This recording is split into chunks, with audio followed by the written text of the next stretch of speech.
Hi guys, today is Stir Up Sunday. Well, it isn't actually, but if I don't do this now, then you won't be able to do it on Stir Up Sunday.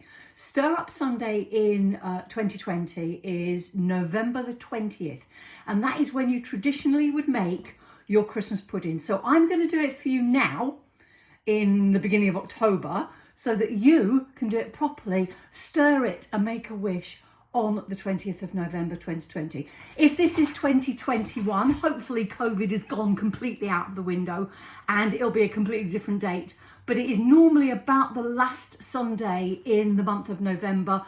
And that is when traditionally you would stir up your Christmas pudding, make your Christmas cakes. If you haven't already done it, I like to do mine a bit earlier, and then make a wish. So making a Christmas pudding is one of the easiest things that you can possibly do.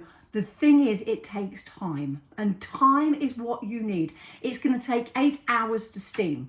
8 hours. I know it's a long time, but just put it on, keep topping it up with water every now and then. You'll be absolutely fine. The rest of it is a 2-day job. Now that sounds like, oh my God, I don't want to do that already. Don't worry.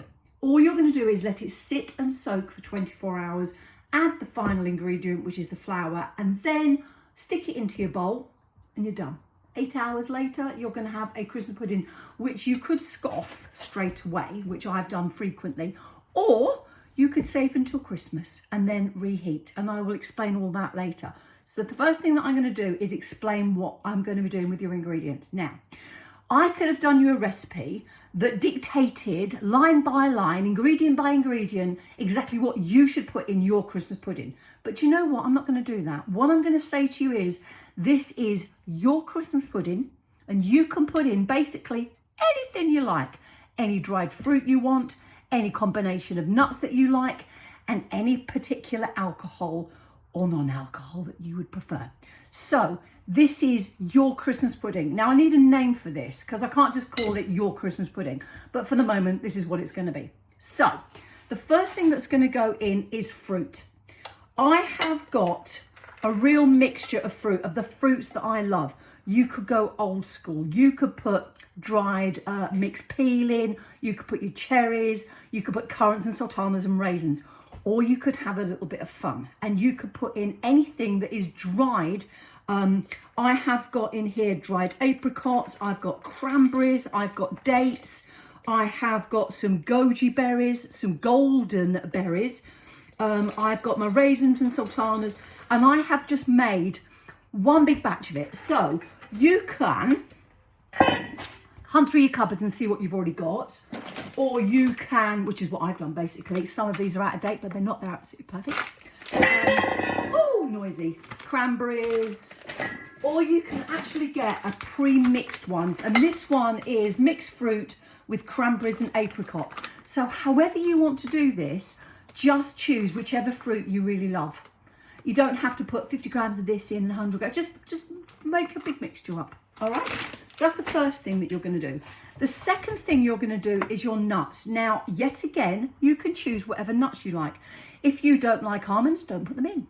If you don't like nuts at all, don't put them in. Just put another 100 grams of fruit in instead. The choice is yours.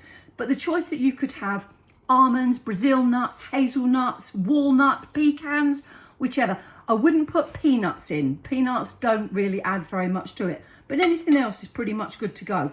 So I have got flaked almonds in here because that's what I had in my cupboard. And I've got some walnuts, which are halves, and I'm just going to break those up. And they're going to go in as well. All right. Nice and easy so far. As I said, this will make it your way. Nice and easy peasy. So I've got that in.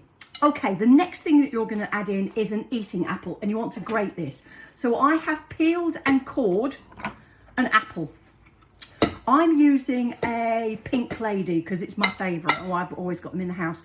But something like a Granny Smith would work equally as well. So just grate it on the largest hole grater. That goes in too. Nice and easy. And then the next ingredient that we're going to be putting in is the binding. So the flour we're going to add in tomorrow because that doesn't add anything to it today.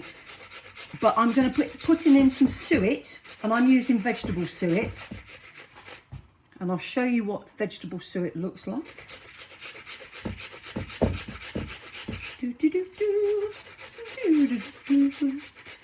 So that's all my apple in. Just like that. Whoop.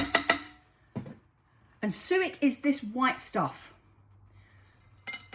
Okay, so it's basically little bits of fat that's been coated in flour.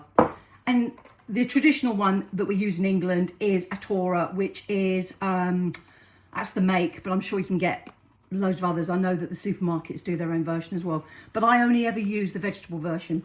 All right. Next thing that we're going to be adding in is some sugar. So I've got my suet in there. I've got my apple in there. I've got brown sugar. You can use dark sugar. You can use light sugar. You could use white sugar as well if that's all you've got. But if you haven't, this is going to give it loads of flavour. So the darker the sugar, the more of a caramelly sort of bitterness that you'll get to it. I like the light soft. It's up to you which one you want to use. Sugar. All right. You're then going to add in some spices. I have got cinnamon, nutmeg, and I've got ginger. You could use plain old mixed spice. It really doesn't matter. But I like to break them down a little bit because I like different amounts. I love cinnamon. If you don't like cinnamon, don't add it. It's fine. If you like a bit of a nutmeggy taste, it's absolutely fine. Add that instead. This is yours. Make it your own personal. Whoops. I've lost my spoon now over there. All right. So you're going to add in about 3 teaspoons of a spice. Mixed spice, cinnamon, nutmeg, allspice, whichever you want to use.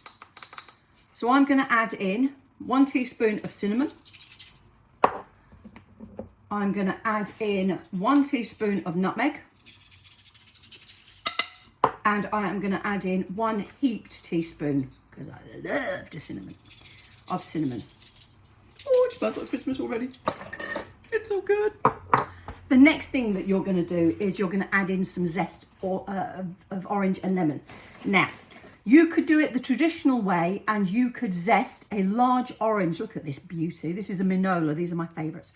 You could grate in a large orange, or you could, and a large lemon, or you can cheat. And you can add in some of these lemon essences and orange essences. And you get these from the baking aisle, and they are pure orange and lemon oil. And they smell gorgeous. So I am going to add in a teaspoon of lemon. I'm going to add in a teaspoon. God, I'm so weak. A teaspoon of orange. Nothing nasty in there, no nasty preservatives. And I'm also going to add in a teaspoon of almond essence as well, because I just love almond essence. It reminds me of being at school, if I can remember that far back, which is hard, because that was like about 300 years ago. But there you go. All right, so that's in. And then the last thing that I'm going to add in here, before I add my alcohol and my eggs, is I'm going to do my bread. Okay, with bread, I could put it into a food processor and whiz it. I'm not going to do that. What I'm actually going to do is cut it into very small dice. So, if you just get a big sharp knife, is that a beast or what? This is off my friend Jim. So just chop it up into the smallest dice that you can possibly do. So these are about, I don't know, 1/2 centimetre big. And this just gives a bit more body. I find that when you grate your bread down, make breadcrumbs, that it gets quite slaggy. So I prefer to actually cut mine into really small dice. It's quick and easy to do. And if you haven't got a food processor, it's one thing that you don't have to quite worry about. So cut it into small, thin slices. And then I'm just going to cut these down again into small dice. And it also doesn't make as much mess when you're doing it this way. And if you've not got a great big massive, oh bums, I've just spilt my essences all over the floor, all over the work surface. Oh, there's my track there. Oh dear. Yeah, if you haven't got a food processor, this just saves you time. You can just cut this up. And this is going to go in, and then we're going to add in our wet. Now, with your alcohol again, Make it your own, make it personal. If you really, really don't want to put alcohol in it, swap it for apple juice, orange juice, or whatever. You don't have to follow anybody's rules. If you've got a bottle of sherry in the cupboard from Grand Aunt Mavis that you've had in there for 500 years, get it out and use it. So, all of my bread is going to go into my bowl. Chuck that all in. Didn't take long. If you get any great big pieces, just break them down a little bit for you. That's it. So that is all my mixture gone basically into my bowl. And these are all small pieces. They will break down a little bit more. And what I like to do now, I know I've got my watch on, but I'm not going to put my whole hand in. Get your hands in there and just give everything a lovely mix just at this stage. Don't use your spoon. Get your hands in there. It's fab. And the smells coming off this, I can't tell you how good they are. I wish we had smell-o-vision on videos, because you would just be like, oh, it smells like Christmas. And it does. It really does smell like Christmas. So give it a really good mix. And then we're going to add in the eggs and the alcohol. Off your hands. 2 eggs.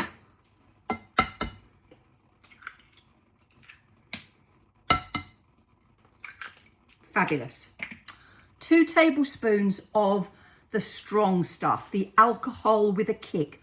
You can use whiskey, you can use brandy, you could use tequila and gin at a push, but if that's what you've got, put it in. It just gives you that roundedness at the back of it. You could use, I could just drink this. This is a pineapple rum liqueur, which smells divine. It is just so good. So you could use any of your rum, spice rum, white rum, dark rum, navy rum, any of it. And then you've also got a mixture. Well, you can use anything you like here. You could use stout, which is the traditional. So think about your Guinnesses and all that sort of stuff. You can also use things like red wine. You could use mulled wine, which is what that actually one was. And you can also use sherry. So I've got half and half of mulled wine and I've got sherry, because I'm making this my own. Yours will be completely different, but follow the same amounts and you can't go wrong. And then I'm going to use a spoon because I'm not going to get my hands dirty this time. And all I'm going to do is mix this up. Cover it with cling film, plastic wrap, whatever you want to call it.